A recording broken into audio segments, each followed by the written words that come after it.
Hello and welcome. It's been a long time since I've had a video up. The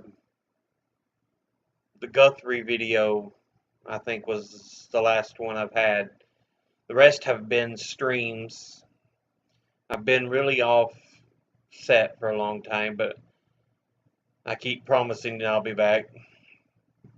So I'm just going to try to put effort into it as much as I can and really push. But anyway, now we've got that out of the way. Happy Halloween!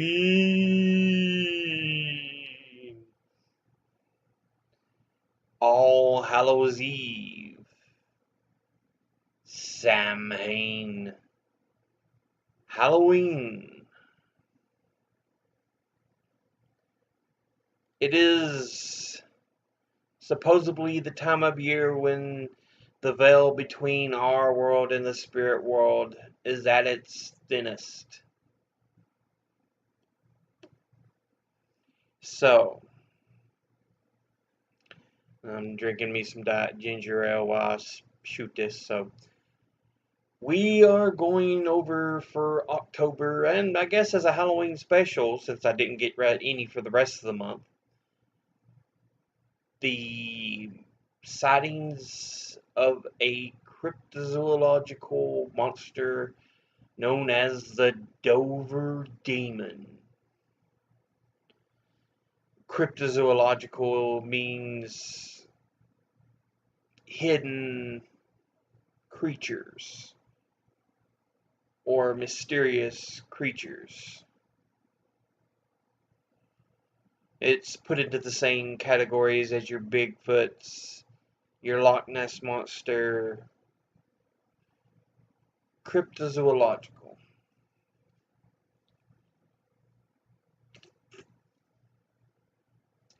So, we are just as a little special for this Halloween, since I didn't get any more for the month, the Dover Demon. Um,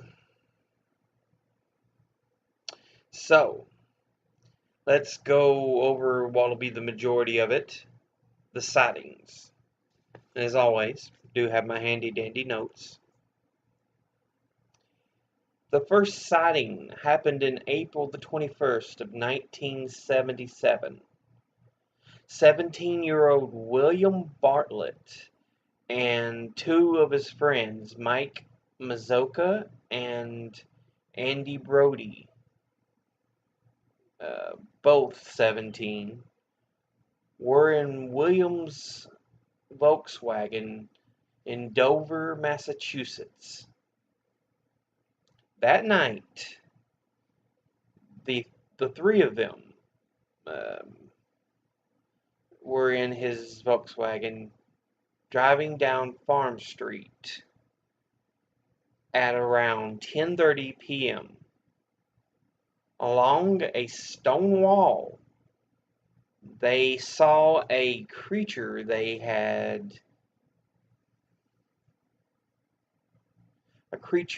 immediately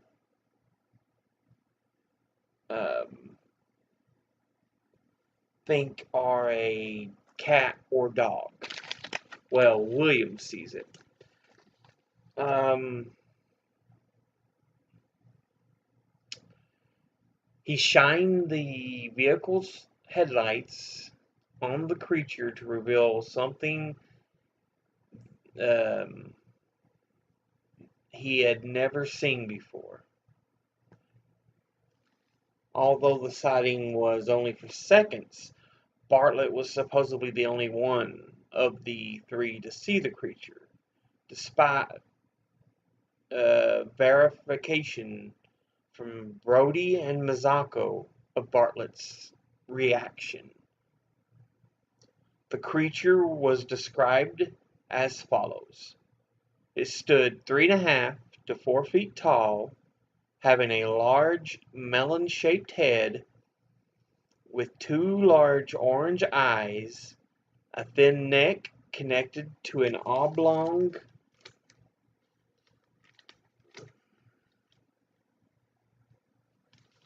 blur.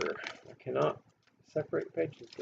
Connected to an oblong body and long spindly limbs and digits. Its color and texture is often described as peach and like wet sandpaper. The sighting only lasted for a few seconds before the creature ran away. Mazoka and Brody never witnessed the creature, but as I said, they attest to Bartlett's emotional reaction as genuine. When Bartlett later drew a picture of the creature, he wrote, "I, Bill Bartlett, swear on a stack of Bibles that I saw this creature." And there we have the first sighting of the creature. The second sighting happened around 2 hours later, approximately midnight of that same night. 15-year-old John Baxter was walking home from his girlfriend's home along Miller's Hill Road. After a mile, he saw a silhouette that he thought was a local boy whom he knew that lived on the street, on that particular street. He calls out to the figure and receives no answer. As he's able to get closer, he calls out again. It gets no response. And as he gets a little closer, the creature scurried off the side of the road. Baxter chases it down a ditch and it stops in an open field, leaning on a tree. And Baxter says he can see this silhouette. The description was similar to Bartlett's. It had a bulbous head, spindly limbs, tendril-like digits, but it was on its back legs instead of all fours. Baxter said he quickly turned and makes his way back to the road. He is soon picked up and gets a ride home. So that's sighting number 2. That's all that one night. The next night, you have the third and final sighting of the creature ever.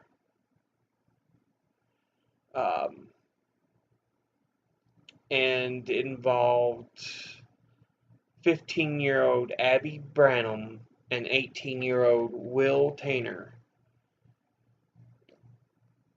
They were driving together when Abby spotted it on Springdale Avenue. It was sitting on all fours by the side of the road.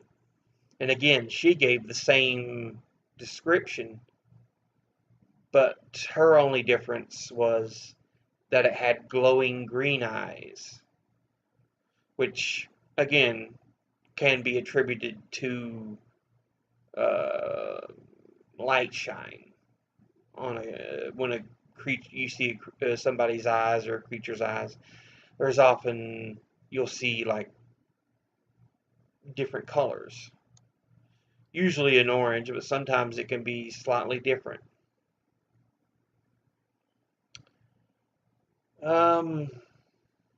Also, all 3 sightings were within a 25-hour period.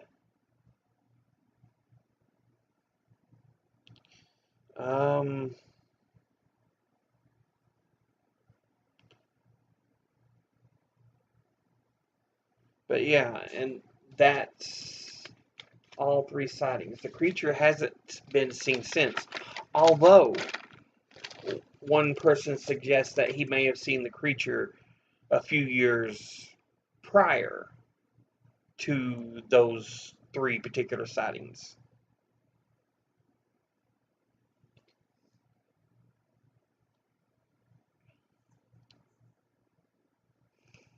Um, Explanations, one of the biggest ones that I do kind of like, and it does work if you've ever seen the pictures, a baby moose. Although many people claim that it's not that time of year and it was kind of outside of the range for most moose. So,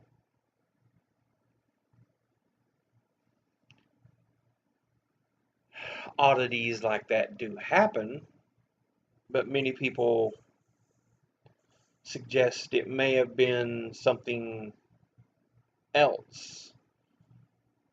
But the baby moose does, if you look at it within a certain light or a certain angle, if you've ever seen pictures, it has kind of spindly legs, a bulbous head, this round body. It can look quite like what they described. It may not necessarily be that, but it's a possible explanation. Um, and another note, I think it was the Boston Globe. They said that if you place all 3 points on a map and plotted them, they would go in a straight line. So it's like something was trying to walk, in a straight direction to go wherever it was going. So again, very likely some form of wildlife.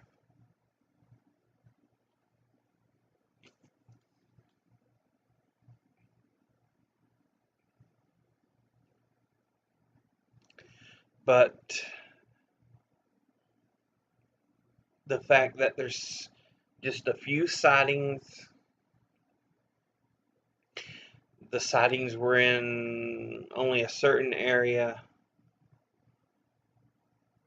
and there are possibilities of what it could have been. I have to say, in this particular instance, I don't think there was any real chance of a actual Dover demon, though the claims of it are interesting. I used to be real big into stuff like cryptozoology, so I do find it kind of interesting, though I don't think the Dover demon was real or had a real chance to be real. That's my personal opinion. You can have yours, and feel free to leave them in the comments below. As always, educate thyself. Read, think, study, learn. Always good to know or have the resources available to know. And I love you guys. It's been a while since I've had one of these up, so hopefully I'll have more in the future.